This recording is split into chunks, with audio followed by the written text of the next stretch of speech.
Hudson ar peniad at Jarvis. Jarvis yn llwyddo i ryddhau'r bil. Jordan Cottrell yw hwn nawr. Yn trio curo Charlie Cosby yn cael y bil ymlaen. Mae Nat Jarvis yn penio.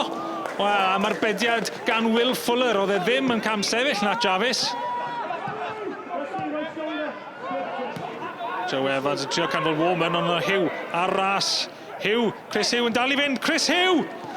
Wel, Will Fuller yn un yn dda. Ac oddi ar y llinell, Jack Davis ar peniad. Jemma Hudson. Na, Jordan Cottrell.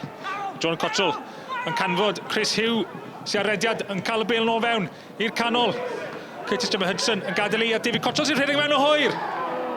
Ac i'r rhwyd ochr. David Cottrell fydd hi. O, David Cottrell, gwych! Am gic rydd. First half, I thought we were excellent. Thought we controlled the game. I thought we played some excellent football. Joy to watch. Potentially could have scored 2 or 3 more goals, or 2 or 3 goals. I don't think the opposition could have complained then.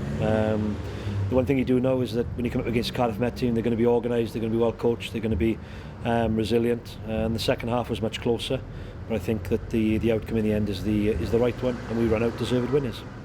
We're costing ourselves. You know, we're a place of learning, and we ask the players to learn each week, and we ask the players to take on information, and some are not taking that on board, and it's really hurting the group.